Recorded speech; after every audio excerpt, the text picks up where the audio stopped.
Hello everyone and welcome to your weekly tarot guidance for March the 20th, 2023.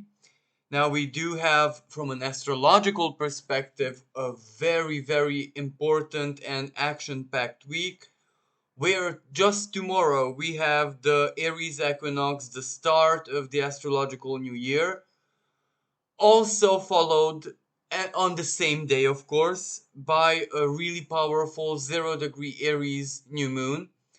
Now, if that wasn't enough, on the 23rd, Pluto is changing signs, moving into Aquarius and activating that really powerful 0 degree. And if even that wasn't enough, Mars, a power quite similar to Pluto, Pluto's lower octave, if you will, also changes signs, leaving Gemini and moving into the sign of Cancer. So all of these are kind of important, and we are going to be feeling these energy shift in so very many ways. Some of this energy does devitalize us, so we might be feeling very tired, a tiny bit burned out, but the other side of this energy, in a symbolic way, energetically speaking, more than anything, slaves drive us to be there, to strive, to achieve, to work, to basically not miss the opportunities and the massive changes that will reflect in our lives as well.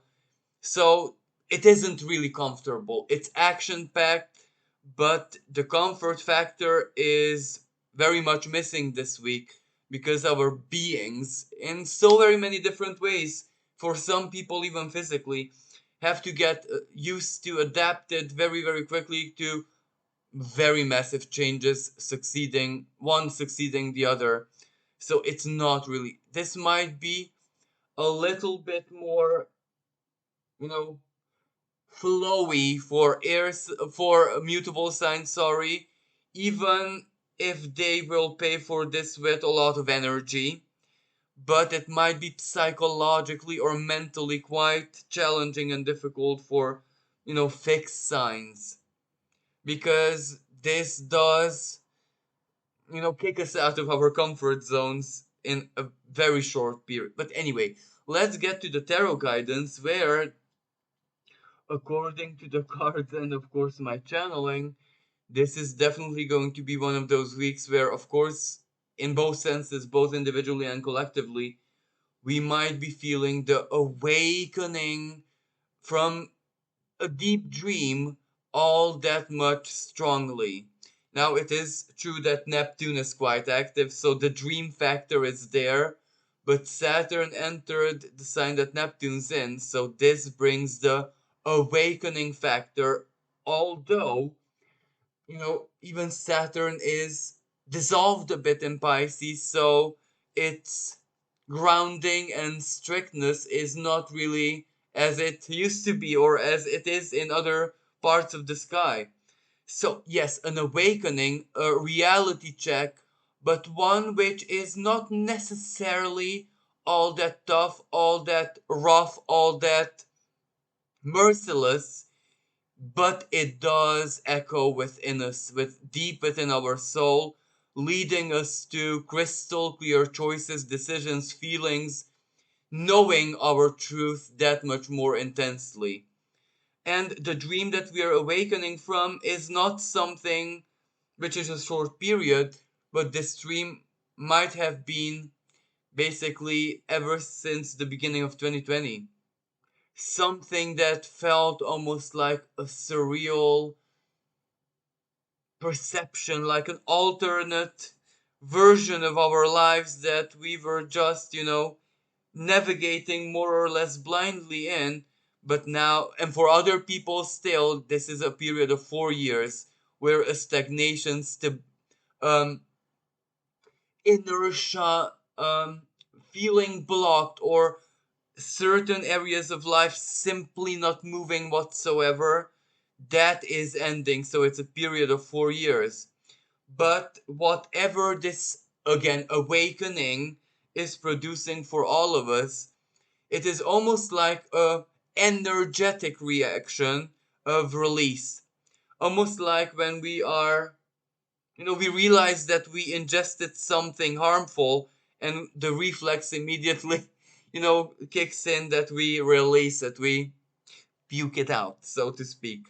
But of course, maybe for some people, this can actually manifest physically, where they will have a very sensitive stomach, but it is more like energy. So we're releasing emotions, feelings, wants, especially wants and desires, needs, just, for example, nullifying something that has been our master, maybe, and that can be a situation, a desire most than anything, for the past 4 years, and we find ourselves truly free because we gave up on that want, on that desire, on the dream, something that we were chasing, or it has been making us chase it.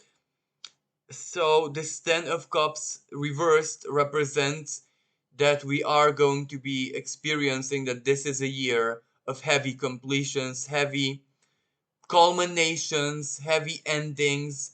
But when I say heavy, it is where it's permanent. There's no going back afterwards. So some of it already happened, and we are actually just advancing out of the ending phase and into the new beginning phase, where the in between the two is can feel quite, empty, hollow, not bad but neither good, a certain kind of lack of empathy, even lack of feeling, lack of emotion, a certain kind of, the Three of Cups reversed, not really being in the mood of creating or even immersing into your own dream world, your own philosophies, your own, mental distractions. This week is much more serious. This is where we have been awakened from all of that, so that loses a lot of power. So we are letting go of relationships, of energies, of inner things, of traumas, of weaknesses, of, you know, certain illusions, even certain patterns. You know, we might be seeing that in the past couple of months we have done nothing for ourselves really. Maybe we have just been a sacrifice for situations, for other people, for our work, for our career, for our soul path even. But when the soul path absorbs us as a sacrifice, then there will have to come a period when that turns around. And maybe it is this week when that is beginning. And look, this is the Sun and the Ace of Cups, which follows. And that is really, really positive. Because amongst this awakening, this realization, this reality check, this, and again, I have to say, this is starting to echo within us. This is implemented already into our mental sphere, the King of Swords. We have plans due to this awakening, realization. And one of this is we need to choose and focus on whatever happiness means to us. That right now became non-optional. That is one of the core factors of the future that we cannot ignore.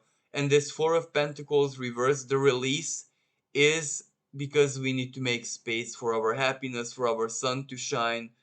And the Ace of Swords and the Knight of Pentacles, where it doesn't matter what journey it will take the Knight of Pentacles to get there. We are the Ace of Swords. We made the decision. That is the path that we are following, because the future, and maybe at this point not even the past, would make sense without that. We do need to make the choice to follow our whatever happiness means to us personally, and that to be truly authentic and not illusory. So that is why we are awakening from everything that is a desire, a want, an allure. Symbolically speaking, the breadcrumb trail. This is where the energy is truly shifting and becoming really future focused, but in the now. This is where it's not somewhere at one point in the future where we take action.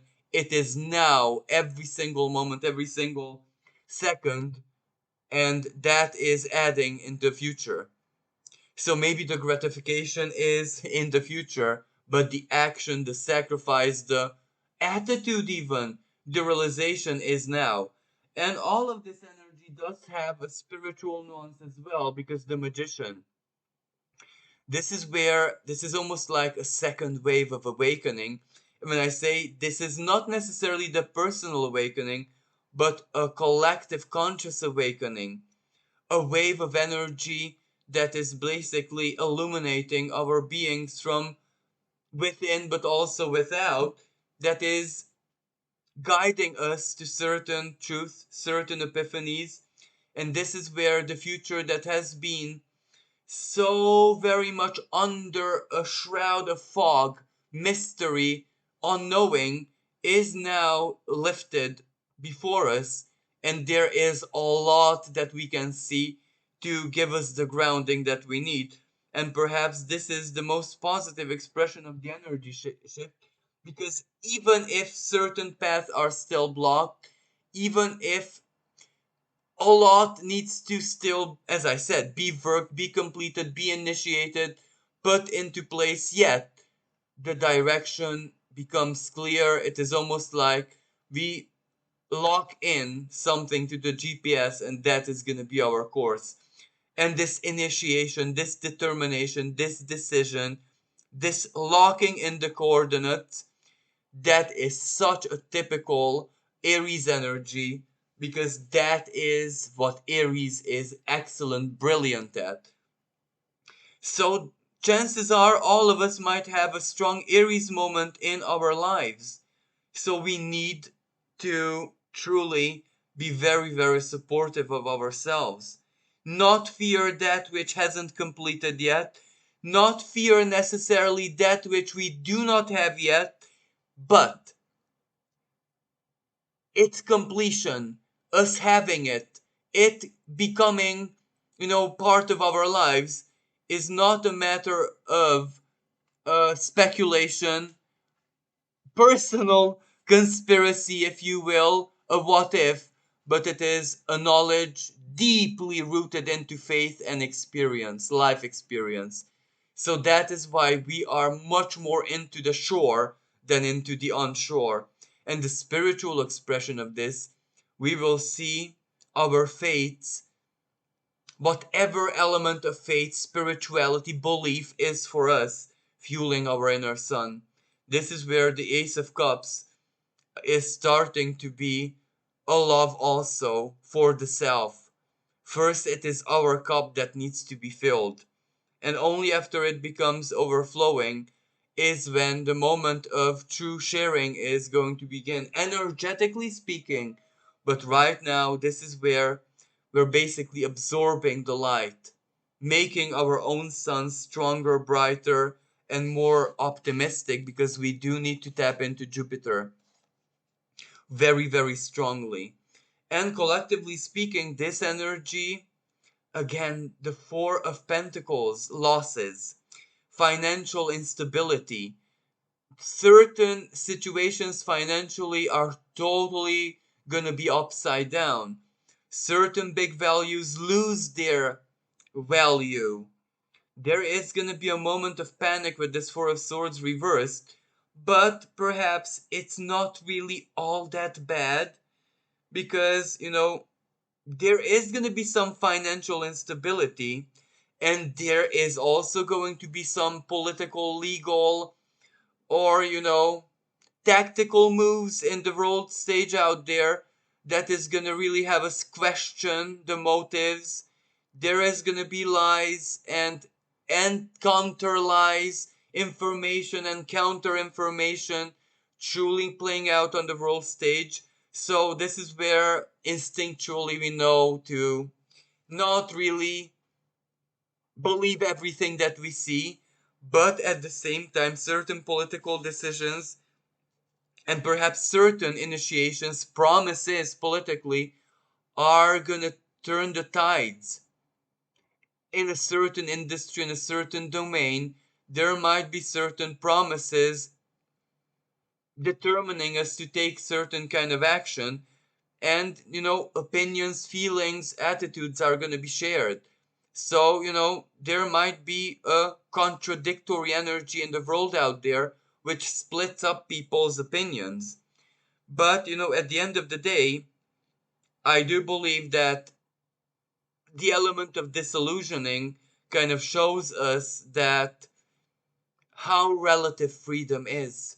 Maybe who or whatever rules or and also rule the world is gonna show itself.